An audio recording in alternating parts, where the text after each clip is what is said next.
Ser Podcast.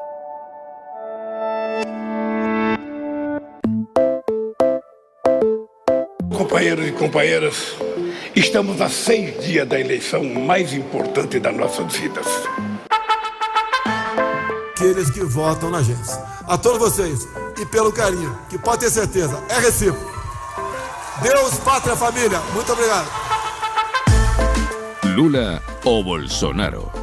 Brasil decide. La SER lo cuenta. Uma eleição que pode pôr fim à guerra que tomou conta desse país desde a chegada do atual presidente. Uma guerra que dividiu famílias. Somos um único país, uma grande nação. Falamos a mesma língua, amamos a mesma terra, a mesma bandeira e o mesmo verde e amarelo. O verde e amarelo. O nosso objetivo, a liberdade eterna. Nenhum país do mundo tem o que nós temos. Temos tudo para sermos ainda mais felizes ainda. Pode ter certeza, com a graça de Deus, que me deu uma segunda vida, e pela missão também que me deu de comandar o nosso país, nós atingiremos juntos o nosso objetivo. Y a 3 días de la votación, Lula está 6 puntos por delante y Bolsonaro al alza en las encuestas, para quien siga creyendo en los sondeos, claro, después del reciente fracaso demoscópico. Lula ganó con el 48% de los votos, pero no evitó la segunda vuelta. E vamos ter que convencer a sociedade brasileira daquilo que nós estamos propondo. A luta continua até a vitória final. Y Bolsonaro sorprendió con el 43% de los votos, muy por encima de lo que pronosticaban los sondeos. Que as mudanças que porventura alguns querem, pode ser pior.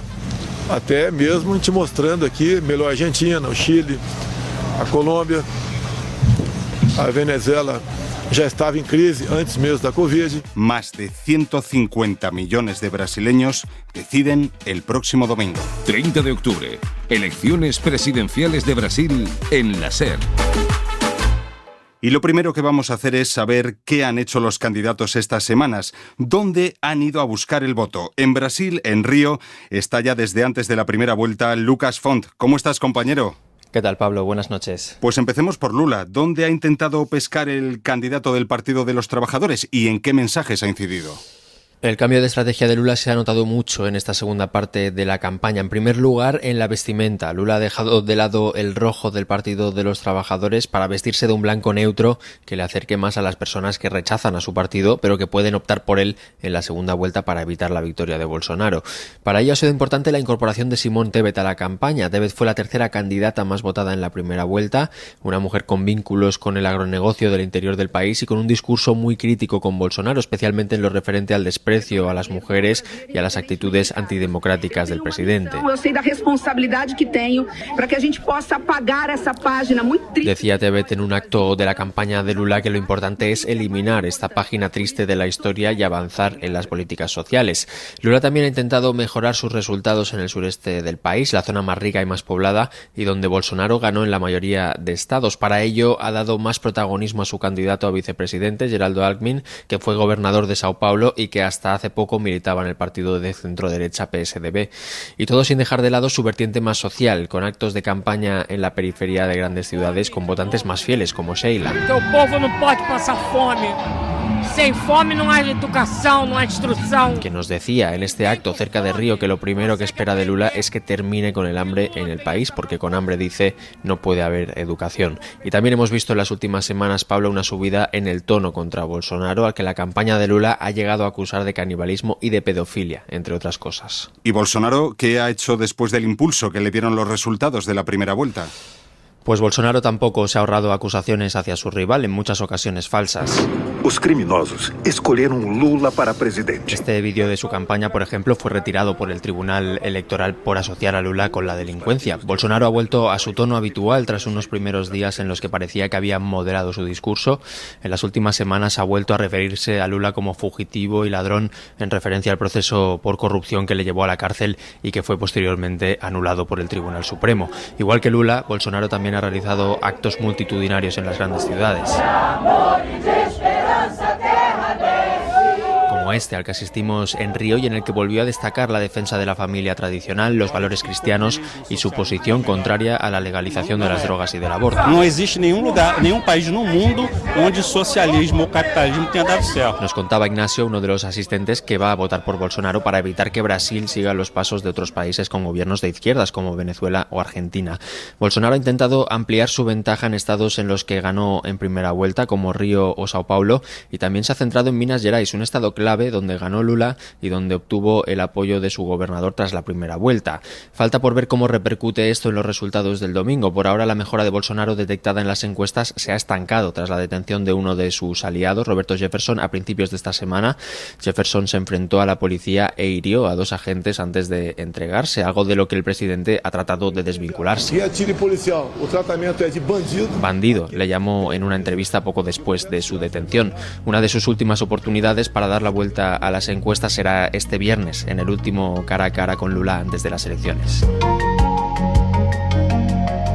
Estos son los candidatos y estos los electores en un país de tremendos desequilibrios. Radiografía de Brasil con Álvaro Zamarreño. Bueno, lo primero decir que esa radiografía, Pablo, se la hacemos a 213 millones de personas. Da igual en qué indicador o análisis miremos, la respuesta es casi unánime. Brasil ha crecido en unas décadas de manera espectacular. De ser una potencia regional pasó en el cambio de siglo al primer plano global dentro de aquel acrónimo de los BRIC. Brasil simbolizaba además el eje sur-sur, menos centrado en mirar a Europa y América del Norte y más pendiente de sus vecinos o de los intereses de sociedades asiáticas y africanas. Pero cuando incluimos la dimensión social, tenemos casi la misma unanimidad. Es un país con mucha desigualdad. Para que lo vean claro, según los datos de Oxfam, en 15 años 28 millones de personas salieron de la pobreza gracias a ese crecimiento económico. Pero de toda la riqueza creada en esos años, el 60% ha ido a manos de los que ya eran ricos. De cada $10 que ganaba el país, 6 se los repartía una minoría muy rica y $4 iban para los más de 200 millones de habitantes del país. Otro ejemplo clásico, 6 millonarios brasileños concentran la misma riqueza que la mitad pobre del país. Podemos explorar la desigualdad desde diferentes miradas. La regional, por ejemplo, que Brasil es tan grande como Europa, ojo. La diferencia entre el estado más rico del país, que es Sao Paulo, y el más pobre, Maranhão, es la misma que entre el país más rico de América Latina y el más pobre. O podemos irnos a la perspectiva de género. Como en casi toda sociedad hay ligeramente más mujeres que hombres, pero en este campo es de los que mayor desigualdad tiene el país. Las estadísticas hablan de un 30%, es decir, que una mujer tiene un 30% menos de posibilidades de ganar un sueldo equivalente al de un hombre. Y ahora vamos a meter el tema racial. Mira, de los 52 millones de hombres que quedan en Brasil, 38 millones son negros o mulatos. Si eres mujer negra o mulata, peor aún, 27 millones de ellas se mantienen todavía en la pobreza. Muchas mujeres que podrían trabajar no lo hacen porque su familia depende de ellas para el cuidado de los niños o de los mayores. Políticamente, las mujeres brasileñas están muy infrarrepresentadas. Y vamos a meter otra perspectiva más, la última. Casi 9 de cada 10 brasileños viven en ciudades, así que ¿cómo se vive en esas ciudades? El fotógrafo Johnny Miller hizo una serie que nos ayuda mucho a entender la estructura de las ciudades brasileñas desde el aire. Áreas residenciales de primera, codo con favelas, que para algo esta palabra es de origen brasileño.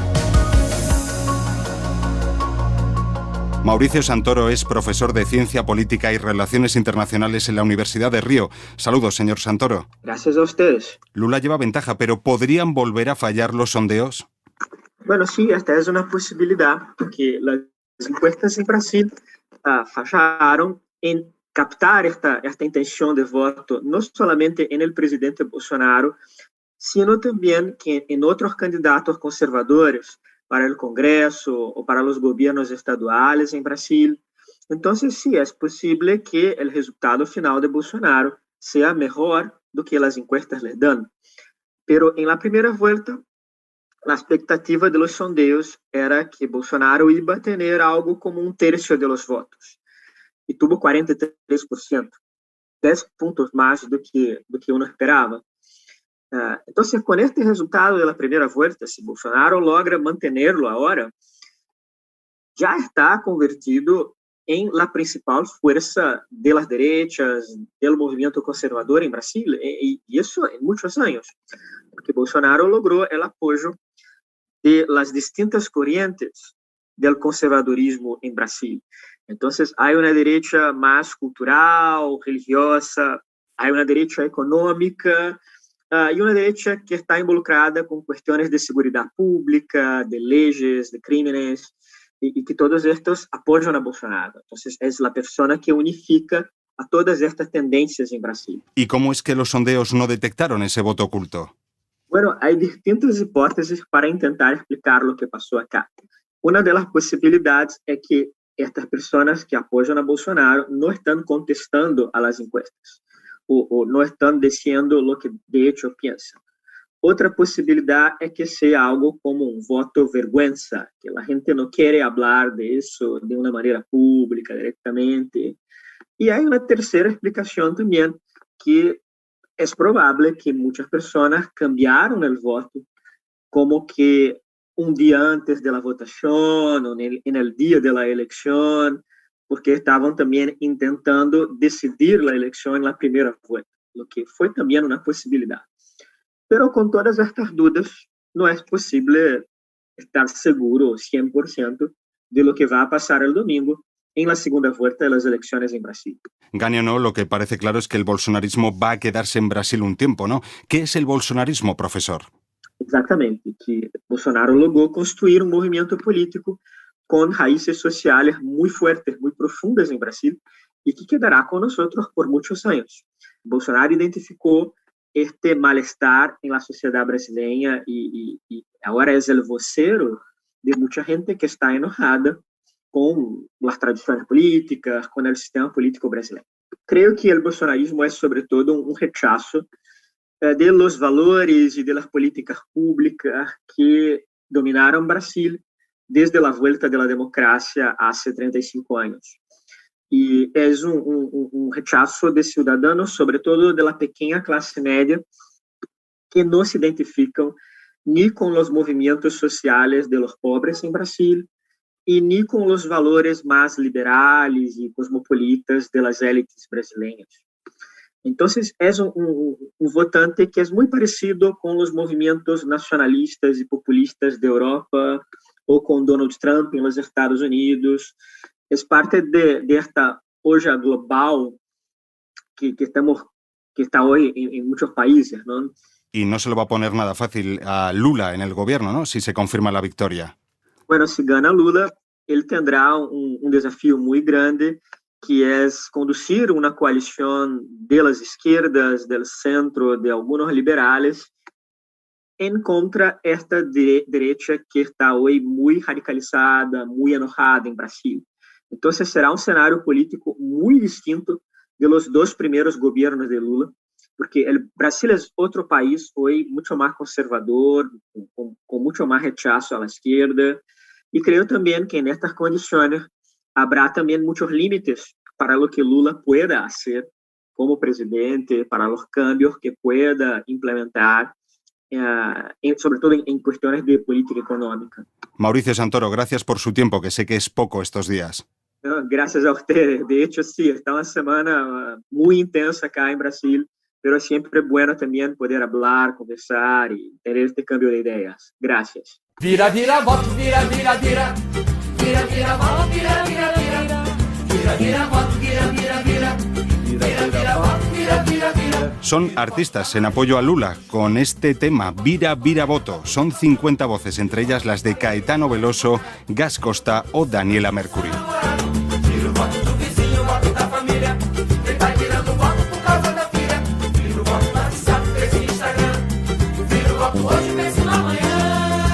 Y si hablamos de Bolsonaro... Porque a gente escolheu estar do lado da justiça, porque o evangelho de Cristo... Al margen de Neymar, el apoyo más férreo lo tiene en los evangelistas. En pocos sectores de la población, Bolsonaro tiene una ventaja tan amplia respecto a Lula como entre los evangélicos. Según la última encuesta de Datafolla, un 66% de las personas pertenecientes a este grupo apoyan al actual presidente, frente a un 28% que asegura votar por Lula.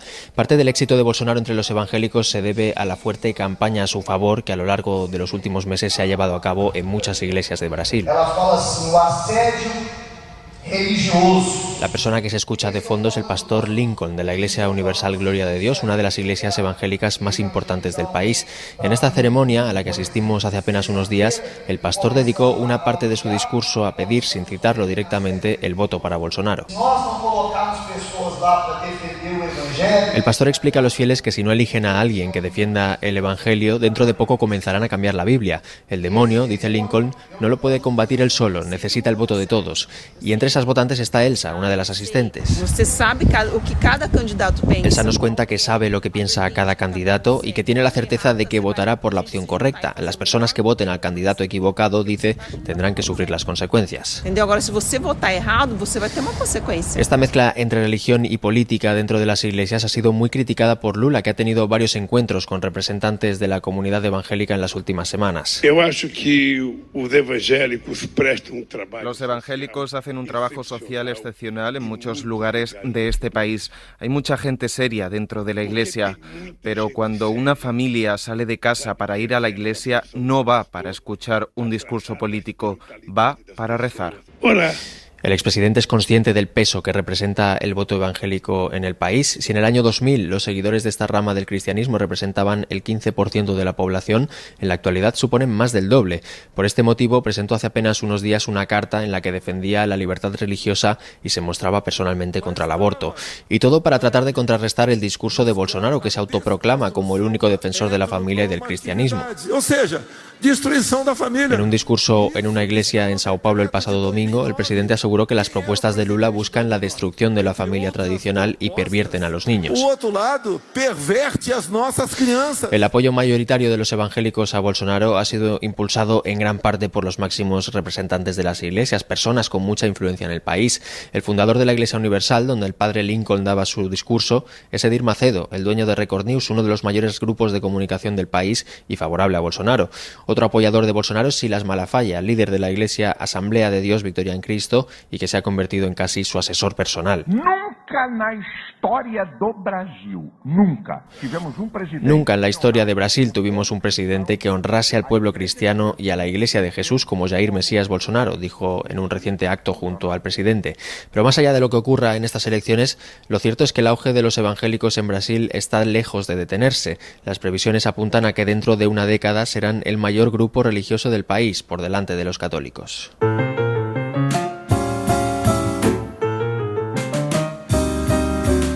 Como decíamos con el profesor, aun ganando Lula, no lo va a tener fácil, porque el bolsonarismo tendrá mayoría en las dos cámaras. La periodista brasileña Eliane Brum ha definido como villanocracia a quienes estarán dentro, a los que consiguieron escaño en la primera vuelta, a pesar de haber lesionado de forma manifiesta el interés público en Brasil. La galería de especímenes es amplia, Victoria García. En la primera vuelta de las elecciones han vuelto a salir elegidos políticos, la mayoría del partido de Bolsonaro, aunque no todos, que han ocupado ministerios y han demostrado públicamente su nepotismo y estupidez. Les traemos algunos ejemplos.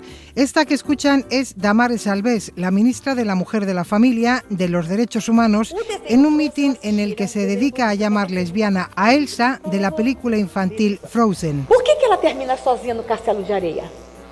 Además dice que los niños tienen que vestir de azul y las niñas de rosa. También califica a los que defienden los derechos de la mujer como fomentadores de la ideología de género. No republicano, menino veste azul. Eu não ouvi. Un hueco en esta lista para Eduardo Pazuello, general del Ejército metido a ministro de Salud durante la pandemia, uno de los 5 que ha tenido Bolsonaro durante su mandato. El general Pazuello envía oxígeno que necesitaba una región del Amazonas a otra. La gente termina muriéndose de asfixia en plena pandemia. Su justificación es esta cuando fue despedido del cargo. Na execução das ações de Estado da Saúde, sem usurpar as competências dos estados y municipios. Yo hice todo correcto desde el gobierno central. Han sido las regiones y los ayuntamientos los que no lo han hecho bien. Pues después de todo esto, Pazuello ha sido reelegido y no solo eso, sino que es el segundo diputado más votado de Río de Janeiro. Uno de los casos más sangrantes es el de Ricardo Salles, un ministro de Medio Ambiente súper popular en Brasil, con una legión de fans en las redes sociales que alaban su buen aspecto físico y que ostenta el mérito de ser el ministro que más hectáreas ha deforestado en el Amazonas brasileño en los últimos 15 años. Y ojo a lo que decía en una reunión oficial en plena pandemia. Hay que aprovechar que la prensa está ocupada en la pandemia casi al 100% para sacar adelante leyes sin que metan sus narices en los asuntos medioambientales. Pues bien, Salles ha revalidado su cargo con 3 veces más votos que una de las medioambientalistas más prestigiosas del mundo. Terminamos con este espécimen. Se llama Hamilton Mourão, militar, general, vicepresidente de Bolsonaro. No le ha temblado la voz a la hora de defender la dictadura brasileña e incluso una intervención militar si las cosas con la izquierda se van de las manos. Y él también ha resultado elegido para el Senado. De la gestión de Bolsonaro quedan los más de 674.000 muertos por la COVID o la proliferación de las armas en Brasil, Lucas. En lo referente a las armas, las posiciones de los dos candidatos no pueden ser más opuestas. Lula ha dedicado una parte importante de sus discursos y de sus anuncios de campaña a mostrar el peligro que la liberación del uso de armas de Bolsonaro supondrá para el aumento de la violencia. El actual presidente quiere a todo el mundo armado. Lo que no dice es que eso incluye al narcotráfico, a las milicias y demás organizaciones criminales, explica Lula en uno de sus últimos anuncios de campaña. Pero Bolsonaro insiste en que un mayor acceso a las armas reduce la criminalidad. Con Bolsonaro, o Brasil está más seguro. Bateu récord histórico na redução da taxa de homicidios. El actual presidente presume de una reducción en el número de homicidios desde su llegada al poder, aunque los activistas en contra de la liberación de las armas niegan que esta reducción esté asociada a las políticas de Bolsonaro. Felipe Angeli es portavoz de la organización Sou da Paz. A gente está falando de instrumento que tiene una vida útil. Estamos hablando de un instrumento que tiene una vida útil de décadas. Esta arma comprada hoy va a durar 20 o 30 años por lo menos. La persona que la compró puede decidir venderla porque necesita dinero o incluso se la pueden robar. Cuando el arma sale de la tienda no genera daños necesariamente en las primeras 24 horas. Puede estar 15 años sin hacer ningún daño y de pronto quitarle la vida a 8 personas.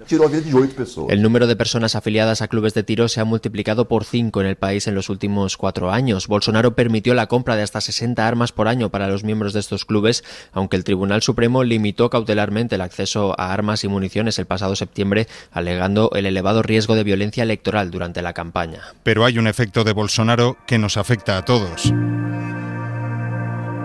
Y es la destrucción de la Amazonia, regulador mundial de las temperaturas. Las leyes de Bolsonaro han acelerado la deforestación del pulmón del planeta, como nos explica Miguel Ángel Soto, de Greenpeace. El próximo domingo se juega a Brasil seguir con una dinámica de destrucción de la naturaleza, de incumplimiento de los acuerdos internacionales en materia de cambio climático, derechos de los pueblos indígenas.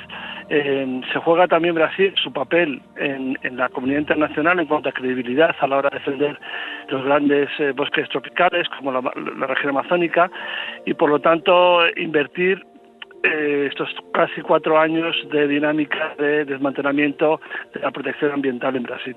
Pues desde que el presidente de Brasil, el actual presidente de Brasil, tomó la rienda del poder en enero de 2019, ha habido un desmantelamiento de la capacidad de controlar a los madereros, a los que explotan la Amazonía.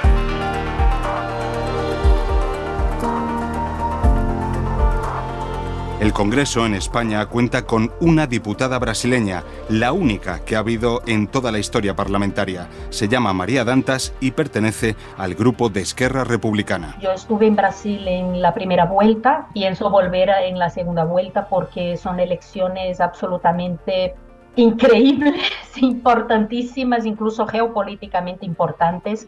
Me pilláis muy preocupada, me pilláis muy nerviosa, angustiada por todo lo que hemos estado viviendo en los últimos 4 años, que se ha acentuado bastante en los últimos meses y en las últimas semanas aún más, con asesinatos, con gente incluso torturada, con asedios morales en las empresas, en las escuelas, con el fascismo social que ahora mismo nos está tocando vivir en Brasil.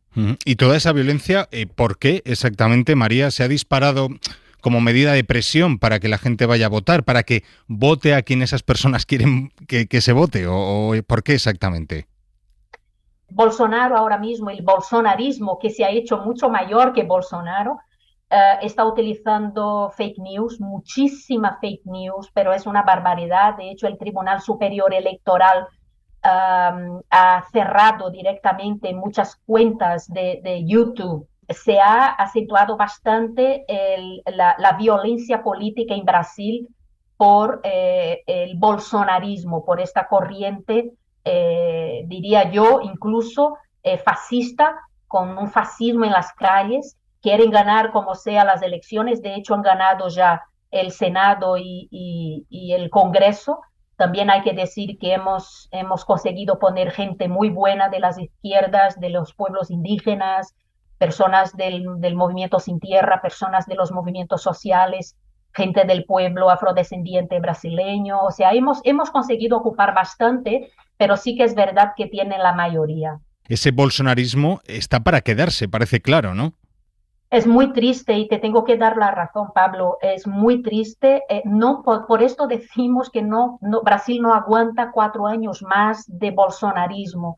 El hecho no es solo sacar a Bolsonaro de la presidencia, que también, porque Bolsonaro da muchos pitos de perro, ¿no? Cada día. Bolsonaro con un tuit puede enviar un aviso a una persona en Belém do Pará a 3.000 kilómetros de distancia para coger un arma y matar a alguien. ¿Qué es lo que está pasando, Pablo? Está pasando esto. De hecho, hace 2 días un exdiputado pues, le tiró una granada a unos policías. Brasil ahora mismo está en pie de casi una guerra civil. O sea, me da mucho miedo incluso el día 30 a las calles de Brasil, qué es lo que pasará. Yo tengo toda mi familia en Brasil, todos mis amigos, o sea, me da mucho miedo de lo que pueda pasar. Claro, el riesgo está en que pase en Brasil como en Estados Unidos, ¿no? Que al final el candidato derrotado no reconozca esa derrota, ¿verdad? Eso es. Yo en otras entrevistas que hice para la primera vuelta, yo descartaba bastante, ¿no? Lo del Capitolio 2 en Brasil, lo descartaba mucho. Pero con los últimos acontecimientos en Brasil, de hecho, ya no depende ni solo de Bolsonaro, aunque él no envíe el famoso apito, ¿no? Pito para perros, el bolsonarismo lo está planteando. De hecho, es lo que está pasando ahora mismo en Brasil. Hay capitolios cada día en las calles brasileñas. Hay gente que entra en los bares y mata porque una persona dice que vota PP. Hay gente que dispara los coches porque hay una propaganda electoral de Lula, de Alckmin, con lo cual no depende ya de Bolsonaro. El bolsonarismo ya se le ha salido de las manos a Bolsonaro. Y hay que decir, y es un dato muy importante, Pablo, para los oyentes y las oyentes, que es que los grupos neonazis en Brasil, y lo dice una gran socióloga que se llama Adriana Díaz, que los grupos neonazis en estos últimos 3-4 años han casi duplicado. Hay muchas células neonazis en Brasil, se están preparando, se están armando. Hay más de 1 millón de armas en las calles después del decreto de Bolsonaro por las armas, con lo cual hay un caldo bastante peligroso ahora mismo en Brasil con este fascismo social, con el fundamentalismo, que es otra pata del bolsonarismo, de esta cosa horrible que es pues el discurso de odio de la extrema derecha. Pero será muy difícil. Algunos politólogos, algunos antropólogos y sociólogos están hablando que tendremos 20 años para intentar humanizar un poco Brasil después de esos 4 años de bolsonarismo y los que vienen.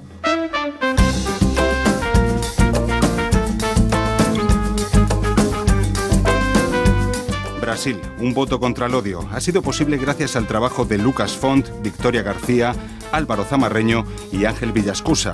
La realización técnica ha sido de Juan Aranaz y Nacho Sánchez. Les habló Pablo Morán. Hasta la próxima. Suscríbete a Hora 25. Todos los episodios y contenidos adicionales en la app de Cadena SER y en nuestros canales de Apple Podcast, Spotify, iVoox, Google Podcast y YouTube.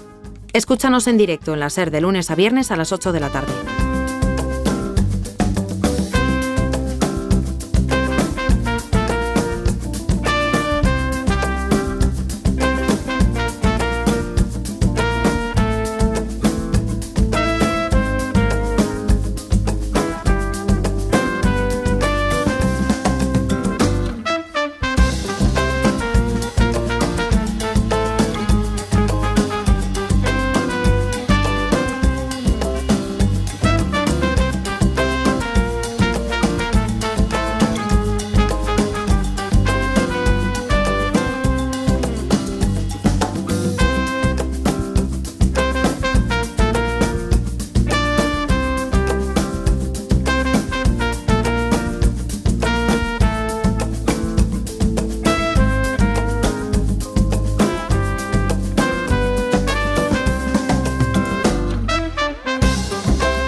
Cadena SER. La radio.